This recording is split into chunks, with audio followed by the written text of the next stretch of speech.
Welcome to another edition of the Gridiron Report. I'm Jarret Johnson, and I've been breaking down Texas Tech roster position group by position group as kind of a preview for spring football to give you all an idea of kind of the depth chart as I see it at least, and where they stand on the roster going into spring football. Which, by the way, the Red Raiders released those dates here earlier this week or earlier last week.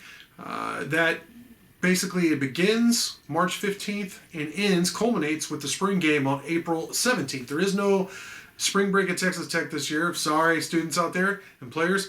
So they're not going to break up necessarily, spring football for a week for spring break.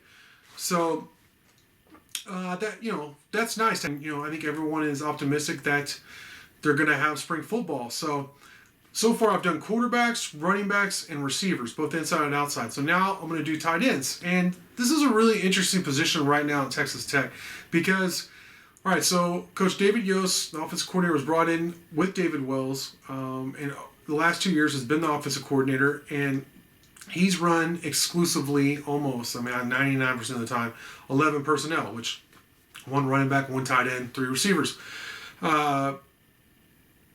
But I think most people have been dissatisfied with the production or lack thereof of production from the tight ends in terms of as receivers. And then I don't know if most people have really known or noticed that much of a uptick in the running game due to the use of tight ends kind of as a lead blocker in a lot of cases. I mean, it really is, that position had been the tip of the spear in terms of leading the way in the running game. But, I never saw consistent improvement in the running game with the use of the tight end. I did see some. There were instances. I got the philosophy, but they never got it to work. But in comes Sonny Cumbie. Coach Wells said they still plan to use, specifically when talking about tight ends, they plan to use tight ends, but they're going to be multiple in their formations. They're not just going to be in 11 personnel. Sometimes they might be in 12, which they might have two tight ends.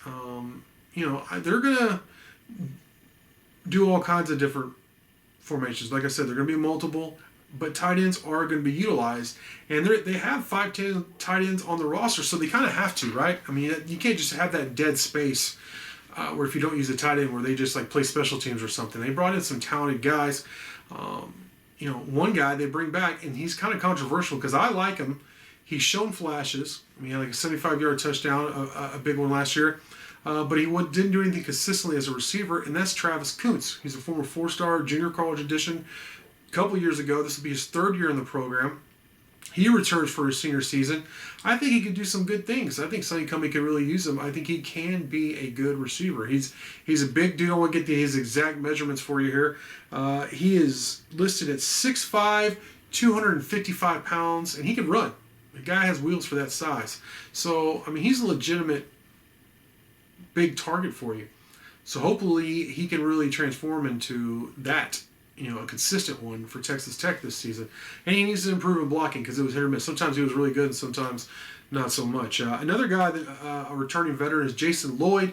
He's another junior college guy. He was a late addition last year. He played some sparingly but didn't make a big impact. Koontz was the guy who got most of the snaps.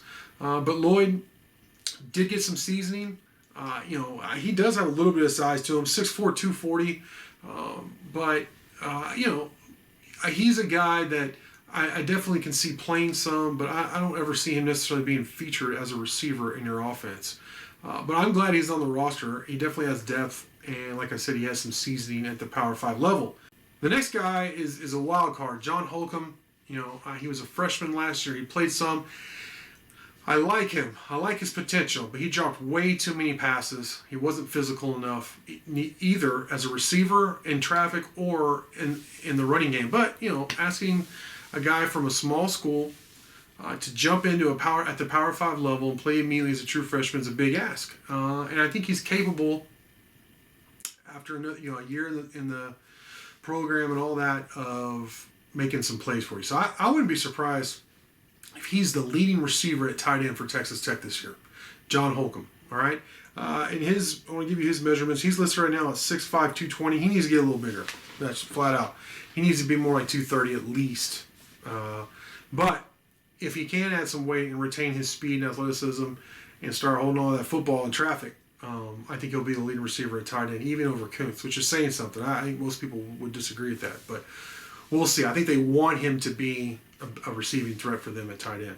And then Tech added 2 freshmen that this was really part of, I think, David Yost's scheme, that these guys are like the guys you see at Iowa State, those B-studs, or Kansas State, that are just like 6'6", 6'7" monsters that are impossible to cover with like a corner, like a nickelback or a safety. These guys can run. They're athletic. I mean, they're very similar.